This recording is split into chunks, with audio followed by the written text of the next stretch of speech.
ನಮಸ್ಕಾರ ಸ್ನೇಹಿತರೆ, ನಿಮಗೆಲ್ಲ ಮಮತೆಯ ಜೀವನಕ್ಕೆ ಮಮತೆಯ ಸ್ವಾಗತ. ನಾನು ಮಮತಾ ಶಂಕರಿ. ಇವತ್ತಿನ ಫುಡ್ ಬ್ಲಾಗ್ ಪ್ರಾರಂಭ ಮಾಡ್ತಾಯಿದ್ದೀನಿ ಸ್ನೇಹಿತರೆ. ಇವತ್ತು ಒಂದು ಸಿಹಿ ತಿಂಡಿ ಮಾಡ್ತಾಯಿದ್ದೀನಿ, ಸ್ವೀಟ್ ಮಾಡ್ತಾಯಿದ್ದೀನಿ. ನಿಮಗೆ ಇದನ್ನು ನೋಡಿದ ತಕ್ಷಣ ಗೊತ್ತಾಗಿರ್ಬೋದು ಏನು ಸ್ವೀಟು ಅಂತ, ಹೇಳಬೇಕಾಗಿಲ್ಲ.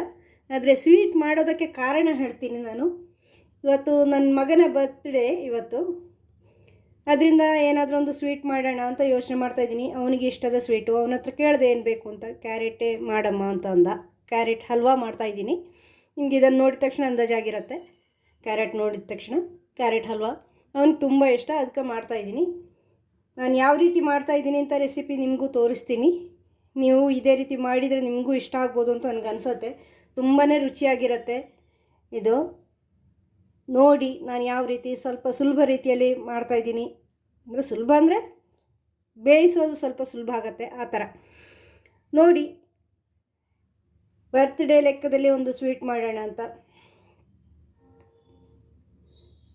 ಇದಕ್ಕೆ ನನಗೆ ಫಸ್ಟು ಇದು 1 ಕಿಲೋ ಕ್ಯಾರೆಟ್ ಇದೆ ಇದರಿಂದ ಒಂದು ಸ್ವಲ್ಪ ಇದನ್ನು ತೆಗೆದುಬಿಟ್ಟು ಕ್ಲೀನ್ ಮಾಡ್ತಾಯಿದ್ದೀನಿ. ತೊಳೆದಿದ್ದೀನಿ, ಆದ್ರೂ ಸ್ವಲ್ಪ ಪೀಲ್ ಮಾಡಬೇಕಾಗತ್ತೆ. ಯಾಕೆಂದರೆ ಅದು ಮಣ್ಣಿರುತ್ತಲ್ವ ಅದರಲ್ಲಿ, ಈಗ ಸ್ವಲ್ಪ ಅಲ್ಲಿ ಇಲ್ಲಿ ಸಿಕ್ಕಾಕೊಂಡಿರುತ್ತೆ ಮಣ್ಣು. ಅದಕ್ಕೆ ಸ್ವಲ್ಪ ಪೀಲ್ ಮಾಡಬೇಕಾಗತ್ತೆ. ಈ ಥರ ನೀವು ಚಾಕುನಲ್ಲಾದರೂ ತೆಗೀರಿ, ಪೀಲರಲ್ಲಾದರೂ ತೆಗೀರಿ, ಅದರಲ್ಲಾದ್ರೂ ಈ ಥರ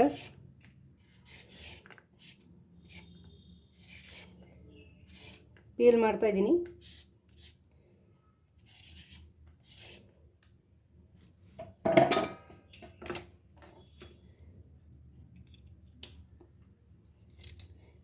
ಕಡಿಮೆನೇ ಆಗ್ಬೋದಷ್ಟು, ಹೆಚ್ಚು ಜಾಸ್ತಿ ಆಗಲ್ಲ 1 ಕಿಲೋದಲ್ಲಿ. ಯಾವಾಗಲೂ ಜಾಸ್ತಿ ಮಾಡ್ತೀನಿ ನಾನು, ಇವತ್ತು ಸ್ವಲ್ಪ ಕಡಿಮೆನೇ ಮಾಡ್ತಾಯಿದ್ದೀನಿ, ಹೆಚ್ಚು ಮಾಡ್ತಾಯಿಲ್ಲ.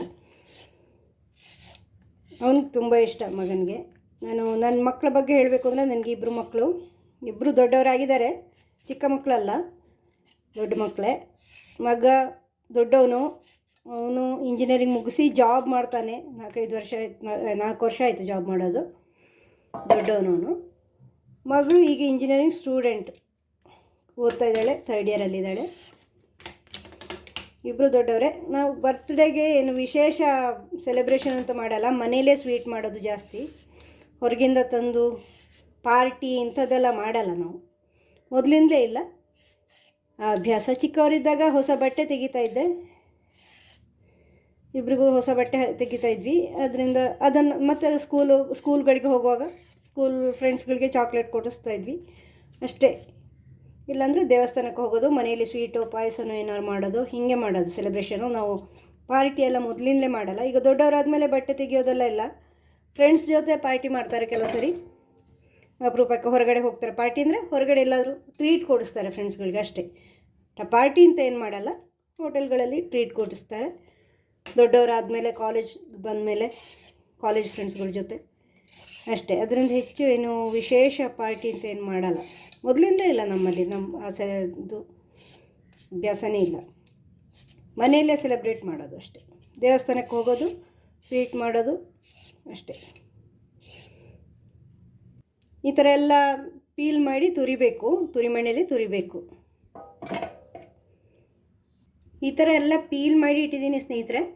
ಈಗ ಇದನ್ನು ತುರಿದುಕೊಳ್ತೀನಿ ಇದರಲ್ಲಿ, ತುರಿಮಣೆಯಲ್ಲಿ. ದೊಡ್ಡದಲ್ಲಾದರೂ ತುರಿಬೋದು, ಸಣ್ಣದಲ್ಲಾದರೂ. ಇಲ್ಲಿ 2 ಇರುತ್ತಲ್ವ, ಈ ಥರ ತುರಿಸ್ಕೊಳ್ತಾ ಇದ್ದೀನಿ.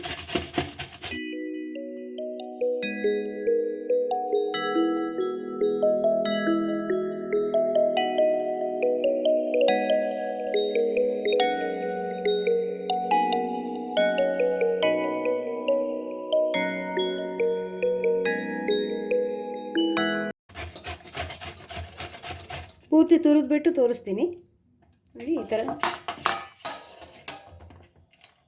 ಈ ಥರ ತುರೀರಿ, ಪೂರ್ತಿ ತುರಿದ್ಬಿಟ್ಟು ತೋರಿಸ್ತೀನಿ ನೋಡಿ ಸ್ನೇಹಿತರೆ. ಈ ಥರ ಕ್ಯಾರೆಟ್ ಎಲ್ಲ ತುರ್ಕೊಂಡಿದ್ದೀನಿ. ಇದು 1 ಕಿಲೋ ಕ್ಯಾರೆಟ್ ಇದೆ. ಈಗ ಬೆಂದಾಗ ಕಡಿಮೆ ಆಗುತ್ತೆ. ಇದನ್ನು ನಾನು ಕುಕ್ಕರಲ್ಲಿ ಬೇಯಿಸ್ತಾ ಇದ್ದೀನಿ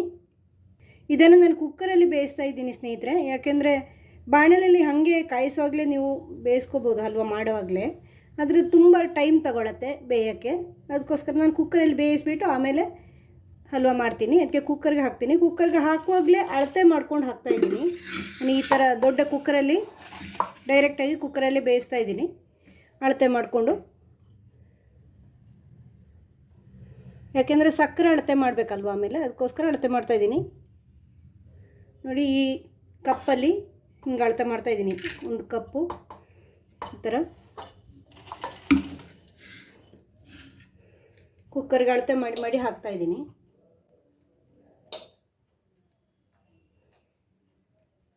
2 4 5 6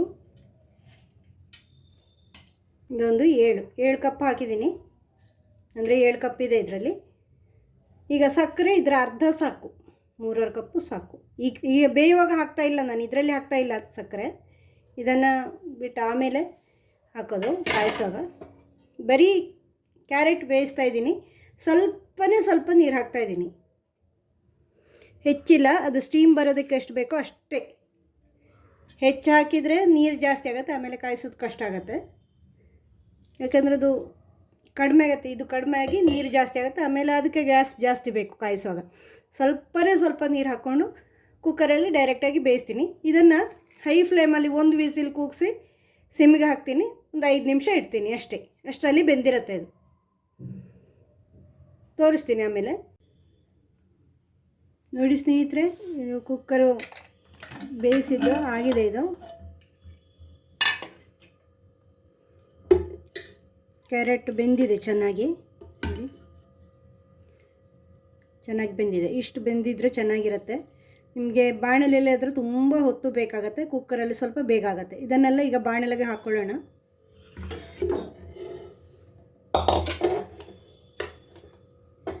ಇದರೆಲ್ಲ ಬಾಣಲೆಗೆ ಹಾಕ್ಕೊಳ್ಬೇಕು. ಹೆಚ್ಚು ನೀರಿಲ್ಲ ನೋಡಿ, ಸ್ವಲ್ಪನೇ ನೀರು ಹಾಕಿ ಬೇಯಿಸಿರೋದು ನಾನು, ಅದಕ್ಕೋಸ್ಕರ ನೋಡಿ ಇದರಲ್ಲಿ ಇಲ್ಲ ನೀರು.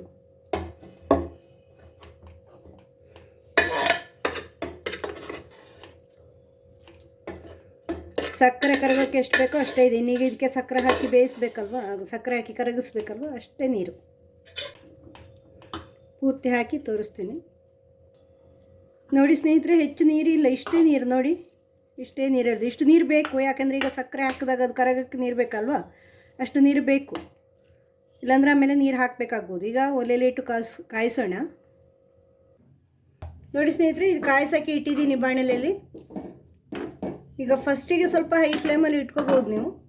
ಈಗ ಇದಕ್ಕೆ ಸಕ್ಕರೆ ಹಾಕ್ಕೊಳ್ತಾ ಇದ್ದೀನಿ ನಾನು. ಇದು ಹಸಿ ಅಳತೆ ಮಾಡಿದಾಗ 7 ಕಪ್ ಇತ್ತು. ಈಗ ನೋಡಿ ಎಷ್ಟು ಕಡಿಮೆ ಆಗಿದೆ ಅದು. ಈಗ ನಾನು ಇದಕ್ಕೆ 2 ಕಪ್ ಅಷ್ಟು ಮಾತ್ರ ಸಕ್ಕರೆ ಹಾಕ್ತಾಯಿದ್ದೀನಿ. ಅಳತೆ ಮಾಡಿದ ಕಪ್ ಇದೆಯಲ್ವ, ಅದರಲ್ಲೇ 2 ಕಪ್ ಸಕ್ಕರೆ ಇದೆ ಇದರಲ್ಲಿ. ಆ ಸಕ್ಕರೆನ ಹಾಕ್ತಾಯಿದ್ದೀನಿ. ಅಂದರೆ 1/4 ಭಾಗದಷ್ಟು ಹೆಚ್ಚು ಕಡಿಮೆ. 1/4 ಭಾಗದಿಂದ ಸ್ವಲ್ಪ ಜಾಸ್ತಿ, 1/4 ಭಾಗ ಸಾಕು. ನಿಮಗೆ ಸಕ್ಕರೆ ತುಂಬ ಜಾಸ್ತಿ ಬೇಕು ಅಂದರೆ ಹಾಕ್ಕೊಳ್ಳಿ, ಇಲ್ಲಾಂದರೆ ಸಾಕು. ಇದು ಕಡಿಮೆ ಆಗಿರುತ್ತೆ ಬೆಂದಾಗ. ನಾವು ಹಸಿ ಅಳತೆ ಮಾಡಿದಾಗ 7 ಕಪ್ ಇತ್ತು, ನಿಮಗೆ ನೆನಪಿರ್ಬೋದು. ಇದು ಬೆಂದ ಮೇಲೆ ಕಡಿಮೆ ಇದೆ, ಅದಕ್ಕೆ 2 ಕಪ್ಪು ಸಕ್ಕರೆ ಹಾಕ್ತಾಯಿದ್ದೀನಿ. ಅದೇ ಕಪ್ಪಲ್ಲಿ, ಯಾವ ಕಪ್ಪಲ್ಲಿ ನಾನು ಕ್ಯಾರೆಟ್ ಅಳತೆ ಮಾಡಿದ್ದೀನೋ ಅದೇ ಕಪ್ಪಲ್ಲಿ 2 ಕಪ್ಪು. ಆವಾಗ ಸರಿಯಾಗತ್ತೆ ಇದು. ಮತ್ತು ನಿಮಗೆ ಸಿಹಿ ಕಡಿಮೆ ಬೇಕು ಅಂದರೆ ಇನ್ನೂ ಕಡಿಮೆ ಮಾಡ್ಕೊಳ್ಳಿ, ಅದು ನಿಮ್ಮ ಇಷ್ಟ, ಹೆಚ್ಚು ಕಡಿಮೆ. ಇದು ಸಾಮಾನ್ಯವಾಗಿ ಮೀಡಿಯಮ್ ಸಿಹಿ ಆಗುತ್ತೆ. ಇದು ಒಂದು ಸ್ವೀಟ್ ಅಂದಮೇಲೆ ಸಿಹಿ ಬೇಕಾಗತ್ತೆ. ಇದು ನೋಡಿ ಸಕ್ಕರೆ ಕರಗಿದಾಗ ನೀರಾಗತ್ತೆ. ಮತ್ತೆ ಇದು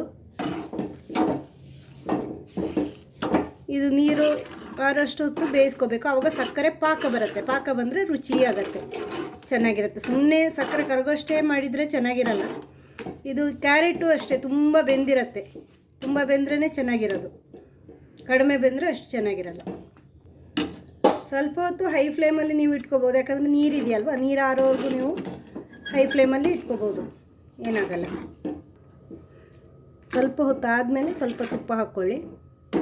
ಬೇಡ, ತುಪ್ಪ ಜಾಸ್ತಿ ಬೇಕಾಗಲ್ಲ ಇದಕ್ಕೆ, ಹಾಗಂತ ತುಂಬ ಕಡಿಮೆ ಹಾಕಿದರೂ ಚೆನ್ನಾಗಿರಲ್ಲ. ನಿಮಗೆ ತಳ ಹತ್ತಲ್ಲ ತುಪ್ಪ ಹಾಕಿಲ್ಲ ಅಂದರೆ, ಆದರೆ ರುಚಿ ಚೆನ್ನಾಗಿರಲ್ಲ. ತುಪ್ಪ ಬೇಕಾಗತ್ತೆ, ತುಪ್ಪ ಹಾಕಲೇಬೇಕು. ಸ್ವಲ್ಪ ಹೊತ್ತು ಹಿಂಗೆ ಕಾಯಿಸ್ಕೊಳ್ಳಿ, ತೋರಿಸ್ತೀನಿ ಕಾಯಿಸಿ ಆದಮೇಲೆ. ನೋಡಿ ಸ್ನೇಹಿತರೆ, ಈಗ ನೀರೆಲ್ಲ ಕಡಿಮೆ ಆಯಿತು, ಬತ್ತಿದೆ, ಎಲ್ಲ ಇದಾಗಿದೆ ನೋಡಿ, ಮಿಕ್ಸ್ ಆಗ್ತಾ ಬರ್ತಾಯಿದೆ.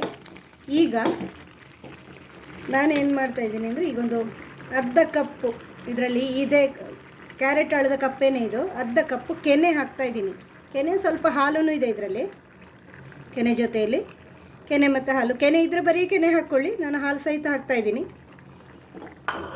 ಇದನ್ನು ಹಾಕ್ತಾಯಿದ್ದೀನಿ. ಇದು ಯಾಕೆ ಹಾಕ್ತಾಯಿದ್ದೀನಿ ಅಂದರೆ, ಇದೀಗ ಹಾಲೆಲ್ಲ ಹಿಂಗೆ ಮಾಡಿದಾಗ ನಾವೀಗ ಇದ್ರ ಜೊತೆ ಕಾಯಿಸ್ತೀವಲ್ವ, ಕಾಯಿಸಿ ಪಾಕ ಆದಾಗ, ಸಕ್ಕರೆ ಪಾಕ ಆಗುವಾಗ ಇದೂ ಹಾಲು ಕೋವಾ ಆಗುತ್ತೆ. ಆಗ ಕೋವಾ ಹಾಕಿದಂಗೆ ಆಗುತ್ತೆ. ನೀವು ಬರೀ ಕೋವಾ ಡೈರೆಕ್ಟಾಗಿ ಕೋವಾ ಪರ್ಚೇಸ್ ಹೊರಗಿಂದ ಮಾಡಿ ಅಥವಾ ಮನೆಯಲ್ಲಿ ಮಾಡಿ ಹೆಂಗಾದ್ರೂ ಕೋವಾನೇ ಹಾಕೋದಾದರೂ ಹಾಕೋಬೋದು. ಹೊರಗೆ ಸಿಗುತ್ತೆ ಕೋವಾ, ಅದನ್ನು ಹಾಕ್ಕೋಬೋದು. ಕೋವಾ ಹಾಕಿದರೆ ತುಂಬ ರುಚಿಯಾಗಿರುತ್ತೆ. ಇಲ್ಲಾಂದರೆ ಹಿಂಗೆ ಮಾಡ್ಕೋಬೋದು. ಇದು ಕೋವಾ ಇಲ್ಲದೆ ಇರೋರು ಮಾಡ್ಕೊಳ್ಳೋದು. ಇಲ್ಲಾಂದರೆ ಹಾಲಿನ ಪುಡಿ ಇದೆಯಲ್ವಾ, ಮಿಲ್ಕ್ ಪೌಡರ್ 1 ಕಪ್ಪು ಹಾಕ್ಕೋಬೋದು ನೀವು. ಒಂದು ಕಪ್ಪು ಬೇಕಾಗಿಲ್ಲ, ಅರ್ಧ ಕಪ್ಪು ಸಾಕು. ಮಿಲ್ಕ್ ಪೌಡ್ರ್ ಇದ್ದರೆ ಅದನ್ನು ಹಾಕ್ಕೋಬೋದು. ನಾನು ಸಿಂಪಲಾಗಿ ಹಾಲಿನ ಕೆನೆ ಹಾಕಿದ್ದೀನಿ. ಹಾಲಿನ ಕೆನೆ ಮತ್ತು ಸ್ವಲ್ಪ ಹಾಲು ಸಹಿತ ಹಾಕಿದ್ದೀನಿ. ನೀವು ಹಾಲಿನ ಕೆನೆ ಮಾತ್ರ ಬೇಕಾದ್ರೂ ಹಾಕ್ಕೋಬೋದು. ಅರ್ಧ ಕಪ್ ಕೆನೆ ಇದ್ದರೆ ಕೆನೆ ಮಾತ್ರ ಹಾಕ್ಕೋಬೋದು, ತೆಗೆದಿಟ್ಟಿರೋದಿದ್ದರೆ. ಅದು ಕೋವಾ ಆಗುತ್ತೆ. ಆಮೇಲೆ ಹೀಗೆ ಮಾಡಿ ಆದಾಗ ಕೋವಾ ಆಗುತ್ತೆ ಅದು. ಆವಾಗ ಕೊನೆಯಲ್ಲಿ ತುಂಬ ರುಚಿಯಾಗುತ್ತೆ. ಹಾಲಿನ ಪೌಡರ್, ಮಿಲ್ಕ್ ಪೌಡರ್ ಹಾಕಿದ್ರೂ ಚೆನ್ನಾಗಿರುತ್ತೆ. ನೀವು ಕೋವಾನೇ ಡೈರೆಕ್ಟ್ ಹಾಕೋದಾದರೂ ಓಕೆ, ಅದು ಸ್ವಲ್ಪ ಕಾಸ್ಟ್ಲಿ ಇರುತ್ತೆ, ಹೊರಗಿಂದ ತರಬೇಕು. ಮನೆಯಲ್ಲಿ ಮಾಡೋದಾದ್ರೂ ಓಕೆ, ಅದಕ್ಕೂ ಕೆಲಸ ಇದೆ. ಬೇಕರಿಲೆಲ್ಲ ಸಿಗುತ್ತೆ ಕೋವಾ ಇಲ್ಲಾಂದರೆ ಮಿಲ್ಕ್ ಪೌಡರ್ ಇಲ್ಲಾಂದರೆ ಹಾಲಿನ ಕೆನೆ. ಹೀಗೆ ಇನ್ನು ಇದು ನೀರೆಲ್ಲ ಆರುವಷ್ಟು ಸ್ವಲ್ಪ ಕಾಯಿಸಬೇಕು. ನೋಡಿ ಸ್ನೇಹಿತರೆ, ಈಗ ನೀರೆಲ್ಲ ಕಡಿಮೆ ಆಗ್ತಾ ಬಂತು. ನೋಡಿ ಎಷ್ಟು ಕಡಿಮೆ ಆಯಿತು ನೀರು. ಈಗ ಇಲ್ಲಿಂದ ನಂತರ ತುಪ್ಪ ಹಾಕೊಳ್ಳೋಕ್ಕೆ ಸ್ಟಾರ್ಟ್ ಮಾಡ್ಕೋಬೇಕು. ತುಪ್ಪ ಹಾಕಿಲ್ಲ ಅಂದರೆ ಚೆನ್ನಾಗಿ ಬರಲ್ಲ, ತುಪ್ಪ ಬೇಕಾಗತ್ತೆ ಇದಕ್ಕೆ. ತಳ ಹತ್ತಲ್ಲ ತುಪ್ಪ ಹಾಕಿಲ್ಲ ಅಂದರೆ, ಆದರೆ ರುಚಿ ಬರಲ್ಲ. ಅದರಿಂದ ತುಪ್ಪ ಹಾಕಲೇಬೇಕು. ಕಡಿಮೆ ತುಪ್ಪ ಅಂತ ತುಂಬ ಕಡಿಮೆ ಹಾಕಿದರೂ ಚೆನ್ನಾಗಿರಲ್ಲ.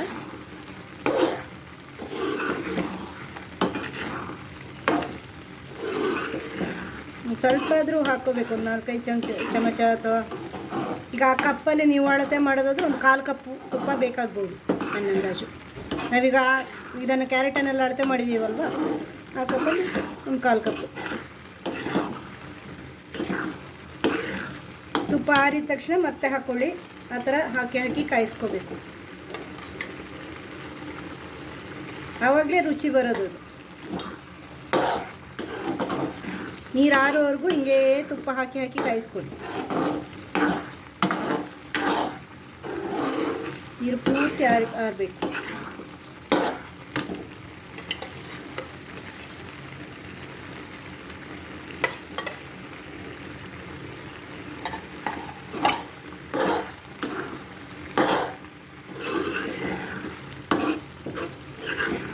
ನೋಡಿ, ಆ ಹಾಲಿನ ಕೆನೆ ಎಲ್ಲ ಕೋವದಂಗೆ ಆಗಿದೆ ನೋಡಿ. ಇಲ್ಲೇ ಬತ್ತಿ ಅಂದರೆ ಇದೆಲ್ಲ ಕಾದು ಅಂದರೆ ಕೋವಾ ಅಂದ್ರೇನು, ಹಾಲನ್ನೇ ಕಾಯಿಸೋದಲ್ವ, ಹಾಲನ್ನೇ ಬತ್ತಿಸಿ ಮಾಡೋದು ಕೋವಾ. ಈಗ ನಾವು ಇದಕ್ಕೆ ಹಾಕಿದಾಗ ಇದರ ಜೊತೆ ಬತ್ತುತ್ತೆ ಅದು. ಆವಾಗ ಇದು ಹಲ್ವಾ ಆದಾಗ ಅದು ಕೋವಾ ಆಗಿರುತ್ತೆ. ಒಂದು ಟೇಸ್ಟ್ ತುಂಬ ಚೆನ್ನಾಗಿರುತ್ತೆ ಇದರದ್ದು. ಕೋವಾ ಹಾಕಿದರೆ ತುಂಬ ಟೇಸ್ಟ್ ಚೆನ್ನಾಗಿರುತ್ತೆ. ಬರೀ ಕ್ಯಾರೆಟ್ ಹಲ್ವಕ್ಕಿಂತ ಕೋವಾ ಹಾಕಿ ಮಾಡಿದ್ರೂ ಚೆನ್ನಾಗಿರೋದು. ಕ್ಯಾರೆಟ್ ಸ್ವಲ್ಪ ಅದಕ್ಕೊಂದು ಅದರದ್ದೇ ಆದ ಪರಿಮಳ ಇದೆಯಲ್ವ, ಆ ಪರಿಮಳ ಹೆಚ್ಚು ಬರುತ್ತೆ ಆವಾಗ. ಇದು ಕೋವಾ ಹಾಕಿಲ್ಲ ಅಂದರೆ. ಕೋವಾ ಹಾಕಿದರೆ ಅದು ಸ್ವಲ್ಪ ಕಡಿಮೆ ಆಗುತ್ತೆ. ಕೋವಾದ ರುಚಿನೂ ಬರುತ್ತೆ, ತುಪ್ಪದ ಪರಿಮಳನೂ ಬರುತ್ತೆ, ಎಲ್ಲ ಸೇರಿ ಒಂದು ತುಂಬ ರುಚಿಯಾಗಿರುತ್ತೆ ಇದು. ಆವಾಗ ಬರೀ ಕ್ಯಾರೆಟು ಸಕ್ಕರೆ ತುಪ್ಪ ಕಡಿಮೆ ಹಾಕಿದರೆ ಏನಿಲ್ಲ, ಅದರಲ್ಲಿ ಪರಿಮಳ ಏನಿಲ್ಲ ನೋಡಿ. ಕ್ಯಾರೆಟ್ ಸಕ್ಕರೆ ಹಾಕಿ ತಿಂದಂಗೆ ಆಗುತ್ತೆ. ತುಪ್ಪನೂ ಸರಿಯಾಗಿ ಬೀಳಬೇಕು, ಕೋವಾನು ಹಾಕ್ಕೋಬೇಕು, ಅವಾಗ ತುಂಬ ರುಚಿಯಾಗುತ್ತೆ. ಕೋವಕ್ಕೆ ನೀವು 2-3 ರೀತಿ ನಾನು ಹೇಳಿದ್ನಲ್ವ ಈಗಾಗಲೇ. ಮಿಲ್ಕ್ ಪೌಡ್ರ್ ಇದ್ರೆ ಅದು ಹಾಕಿದರೂ ಓಕೆ. ಕೋವಾನೇ ತರೋದಾದ್ರೆ ಅದು ಕಾಸ್ಟ್ಲಿ ಸ್ವಲ್ಪ ಹೊರಗಿಂದ. ಮಿಲ್ಕ್ ಪೌಡ್ರ್ ಹಾಕ್ಕೋಬೋದು, ಏನಿಲ್ಲ ಅಂದರೆ ಕೆನೆ ಹಾಕ್ಕೋಬೋದು, ಹಾಲಿನ ಕೆನೆ. ಹಾಲು ಸಹಿತ ಹಾಕ್ಕೊಳ್ಳಿ. ನಾನು ಕೋವಕ್ಕೆ ಡೈರೆಕ್ಟ್ ಕೋವಾ ಅಲ್ಲ ಅಂದರೆ ಬೇರೆಲ್ಲ ಹೇಳಿದ್ನಲ್ವ, ಮಿಲ್ಕ್ ಪೌಡ್ರು ಕೆನೆ ಎಲ್ಲ. ಅದಲ್ಲದೆ ಇದು ಮಿಲ್ಕ್ ಮೇಡ್ ಇರುತ್ತಲ್ವ, ಏನು ಕಂಡೆನ್ಸ್ಡ್ ಮಿಲ್ಕ್, ಅದನ್ನು ಹಾಕ್ಕೋಬೋದು. ಮಿಲ್ಕ್ ಮೇಡಿಂದು ಅಮೂಲಿಂದೆಲ್ಲ ಬರುತ್ತೆ. ಅಮೂಲ್ ಇದು ಅಂತ ಮಿಠಾಯಿ ಹಾಗೇನೋ ಬರುತ್ತೆ, ಅದು ಅವ್ರದ್ದು ಅಮೂಲ್ನವ್ರದ್ದು ಕಂಡೆನ್ಸ್ಡ್ ಮಿಲ್ಕ್ ಬರುತ್ತಲ್ವ, ಮಿಲ್ಕ್ ಮೇಡಲ್ಲ, ಅದನ್ನು ಹಾಕ್ಕೊಳ್ಳಿ. ಅದು ಹಾಕಿದರೂ ಓಕೆ. ಅದಾದರೂ ಹೆಚ್ಚು ಬೇಡ, ಅದೊಂದು 4 ಚಮಚ ಹಾಕಿದರೂ ಸಾಕು, ಅದು ಕೋವಾಗಿರುತ್ತೆ. ತುಂಬಾ ರುಚಿಯಾಗುತ್ತೆ ಮಿಲ್ಕ್ ಮೇಡ್ ಹಾಕಿ ಮಾಡಿದರೆ. ನಾನು ಮಾಡಿದ್ದೆ ಇದರಿಂದ ಮೊದಲೇ, ಅದು ಕೋವಾ ಆಗಿ ತುಂಬಾ ರುಚಿ ಬರುತ್ತೆ. ನೀವು ಹಂಗೆ ಮಾಡ್ಬೋದು. ಮಿಲ್ಕ್ ಮೇಡ್ ಇದ್ದರೆ ಅದನ್ನು ಹಾಕ್ಕೊಂಡು ಮಾಡ್ಬೋದು. ಇದೆಲ್ಲ ಕೋವಕ್ಕೆ ಬದಲಾಗಿ, ಯಾಕಂದರೆ ಅದು ಕಾಯಿಸಿದಾಗ ಕೋವಾಗುತ್ತೆ. ಅದೇನು ಹಾಲೇ ಅಲ್ವಾ, ಕೋವ ಅಂದ್ರೇನು ಹಾಲನ್ನೇ ಕಾಯಿಸೋದು. ಈಗ ಅದೆಲ್ಲ ಹಾಲಿನ ಅಂಶಗಳು. ಮಿಲ್ಕ್ ಪೌಡ್ರ್ ಅಂದರೂ ಹಾಲಿನ ಅಂಶ, ಹಾಲಿನ ಕೆನೆ ಅಂದರೂ ಅದುವೇ, ಕಂಡೆನ್ಸ್ಡ್ ಮಿಲ್ಕ್ ಅಂದರೂ ಅದುವೇ. ಅದನ್ನೆಲ್ಲ ಕಾಯಿಸಿದಾಗ ಅದು ಕೋವಾಗತ್ತೆ, ತುಂಬ ರುಚಿಯಾಗತ್ತೆ ಅದು ಹಾಕಿದಾಗ. ನೀವು ಮಾಡಿ ನೋಡಿ ಆ ಥರ. ನೋಡಿ ಇಷ್ಟು ನೀರು ಆರಿದೆ ನೋಡಿ. ಇನ್ನೂ ಈಗ ತುಪ್ಪ ಹಾಕ್ತಾಯಿದ್ದೀನಿ, ಇನ್ನೊಂದು ಸ್ವಲ್ಪ ತುಪ್ಪ ಹಾಕ್ತಾಯಿದ್ದೀನಿ.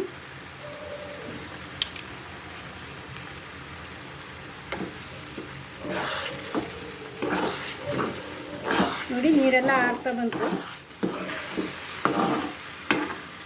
ಈಗ ಗೋಡಂಬಿ ದ್ರಾಕ್ಷಿ ಎಲ್ಲರೂ ತುಪ್ಪದಲ್ಲಿ ಹುರಿದು ಹಾಕ್ತಾರೆ. ಸಾಮಾನ್ಯವಾಗಿ ಎಲ್ಲರೂ ಸ್ವೀಟಿಗೆ ತುಪ್ಪದಲ್ಲಿ ಹುರಿದ್ಬಿಟ್ಟು ಗೋಡಂಬಿ ದ್ರಾಕ್ಷಿ ಹಾಕೋದು. ನಾನೇನು ಮಾಡ್ತೀನಿ ಅಂದರೆ ಹುರಿಯಲ್ಲ, ತುಪ್ಪದಲ್ಲಿ ಕರಿಯಲ್ಲ, ಅಂದರೆ ಅದು ಹುರಿಯಲ್ಲ, ಗೋಡಂಬಿನ ಹಾಗೆ ಹಾಕ್ತೀನಿ ಹಸಿನೇ. ಸಾಮಾನ್ಯ ಈ ಹಂತಕ್ಕೆ ಬರುವಾಗ ನಾನು ಗೋಡಂಬಿ ಹಾಕ್ತೀನಿ. ಇದನ್ನು ಚಿಕ್ಕದಾಗಿ ಕಟ್ ಮಾಡಿದ್ದೀನಿ, ದೊಡ್ಡ ದೊಡ್ಡ ಗೋಡಂಬಿ ಹಾಕಲ್ಲ, ಸ್ವಲ್ಪ ಚಿಕ್ಕದಾಗಿ ಕಟ್ ಮಾಡಿ ಹಾಕ್ತಾಯಿದ್ದೀನಿ. ಅದು ಬಾಯಿಗೆ ಸಿಗೋಕ್ಕೆ ಚೆನ್ನಾಗಿರತ್ತೆ. ಅದಕ್ಕೆ ಇದು ಬೇಯುತ್ತೆ. ಇನ್ನೂ ಸ್ವಲ್ಪ ಹೊತ್ತು ನಾವು ಹಿಂಗೆ ಕಾಯಿಸ್ತೀವಲ್ವ, ಅಷ್ಟೊತ್ತಲ್ಲಿ ಆ ಗೋಡಂಬಿ ಬೇಯುತ್ತೆ. ಗೋಡಂಬಿ ಮತ್ತು ದ್ರಾಕ್ಷಿ ಎರಡನ್ನೂ ಹಾಕ್ತೀನಿ.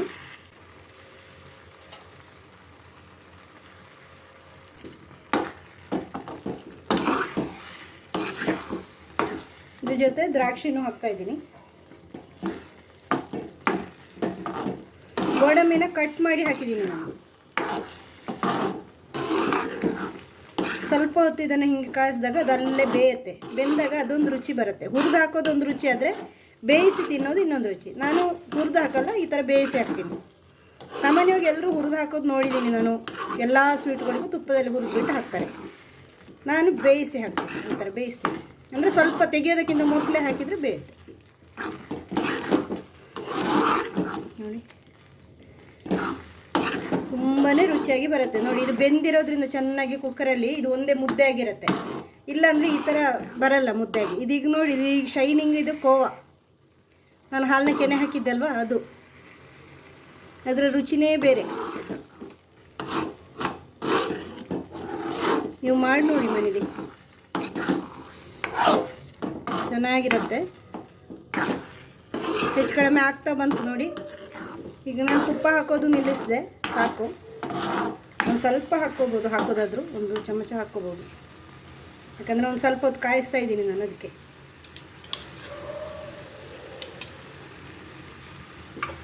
ಇಷ್ಟು ಹಾಕ್ಕೊಂಡ್ರೆ ಸಾಕು. ಈಗ 1/4 ಕಪ್ ಆಗಿಲ್ಲ ಇದರಲ್ಲಿ. ನೀವು ನೋಡಿರ್ಬೋದಲ್ವ, ತುಪ್ಪ ಏನು ತುಂಬ ಬೇಕಾಗಲ್ಲ. ಇದರಲ್ಲಿ 1/4 ಕಪ್ಗಿಂತಲೂ ಕಡಿಮೆ ಆಗುತ್ತೆ, ಅದು ದೊಡ್ಡ ಕಪ್ಪು.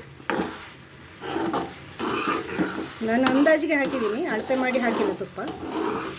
ಕೊನೆಯವರೆಗೂ ತುಪ್ಪ ಹಾಕ್ತಾ ಹೋಗುತ್ತೆ. ನೀರು ಆರಿದ ಮೇಲೆ ಹಾಕೋಕ್ಕೆ ಶುರು ಮಾಡಿ, ಬಿಟ್ಟು ಬಿಟ್ಟು ಹಾಕ್ಕೊಳ್ಳಿ. ನೋಡಿ ಎಲ್ಲ ತಳೆ ಬಿಡೋಕ್ಕೆ ಸ್ಟಾರ್ಟ್ ಆಯಿತು. ಚೆನ್ನಾಗಿ ಬಂತು. ನಾನು ಸ್ವಲ್ಪ ಹೊತ್ತು ಕಾಯಿಸ್ತೀನಿ. ನೋಡಿ ಇದು ಸಕ್ಕರೆ ಎಲ್ಲ ಈಗ ಪಾಕ ಆಗಿದೆ ಇದರಲ್ಲಿ. ನೋಡಿ ಈಗ ತುಪ್ಪ ಎಲ್ಲ ಬಿಟ್ಕೊಳ್ಳೋಕ್ಕೆ ಶುರು ಆಯಿತು ಸೈಡಲ್ಲಿ. ಇಷ್ಟು ಕಾಯಿಸ್ಕೋಬೇಕು. ಇಲ್ಲಾಂದರೆ ಕಡಿಮೆ ಆಗುತ್ತೆ, ಅಷ್ಟು ಅದರಿಂದ ಕಡಿಮೆ ಕಾಯಿಸ್ಕೋಬಾರ್ದು. ಕ್ಯಾರೆಟ್ ಹಲ್ವಾನೇ ಇಷ್ಟು ಕಾಯಿಸ್ಬೇಕು, ಆವಾಗಲೇ ರುಚಿ. ತುಂಬಾ ರುಚಿ ಇರುತ್ತೆ ಸ್ನೇಹಿತರೆ. ಇಷ್ಟು ಕಾಯಿಸಿ ಮಾಡಿದರೆ, ಇಷ್ಟು ತುಪ್ಪ ಹಾಕಿ, ಇಷ್ಟು ಕಾಯಿಸಿ ಕೋವಾ ಹಾಕಿ ಹೀಗೆ ಮಾಡಿದರೆ ಎಷ್ಟು ಇಷ್ಟೆಲ್ದವರು ತಿಂತಾರೆ. ಸ್ವೀಟ್ ಇಷ್ಟೆಲ್ದಿರೋರು ತಿಂತಾರೆ ನೋಡಿ. ತುಂಬ ಚೆನ್ನಾಗಿರುತ್ತೆ. ಇಲ್ಲಿಗೆ ಸಾಕು. ಈಗ ಇದಕ್ಕೆ ಏಲಕ್ಕಿ ಹಾಕ್ತಾಯಿದ್ದೀನಿ, ಸ್ಟವ್ ಆಫ್ ಮಾಡಿ. ಏಲಕ್ಕಿ ಸಾಮಾನ್ಯವಾಗಿ ಸ್ಟವ್ ಆಫ್ ಮಾಡಿ ಹಾಕ್ಕೋಬೇಕು. ಅಂದರೆ ಆಮೇಲೆ ಏಲಕ್ಕಿ ಹಾಕಿದ ಮೇಲೆ ಬಿಸಿ ಮಾಡಿದರೆ ಅದರ ಪರಿಮಳ ಹೋಗುತ್ತೆ ಅಂತ ಲೆಕ್ಕ. ಇದಕ್ಕೆ ಸ್ಟವ್ ಆಫ್ ಮಾಡಿಬಿಟ್ಟು ಏಲಕ್ಕಿ ಹಾಕ್ತೀನಿ. ಈಗ ಏಲಕ್ಕಿ ನೋಡಿ, ಸೈಡಲ್ಲೆಲ್ಲ ತುಪ್ಪ ಬಿಟ್ಕೊಂಡಿದೆ ನೋಡಿ. ಏನು ಚೆನ್ನಾಗಿದೆ ಗೊತ್ತಾ ಇದು. ನೋಡುವಾಗಲೇ ಬಾಯಲ್ಲಿ ನೀರು ಬರುತ್ತೆ. ನನ್ನ ಮಗನಿಗೆ ಹಿಂಗೆ ಮಾಡಿದರೆ ತುಂಬ ಇಷ್ಟ. ಅವನ ಬರ್ತ್ಡೇಗೋಸ್ಕರ ಮಾಡಿದ್ದೀನಿ, ಅವನಿಗೆ ತುಂಬ ಇಷ್ಟ ಆಗುತ್ತೆ ಇದು.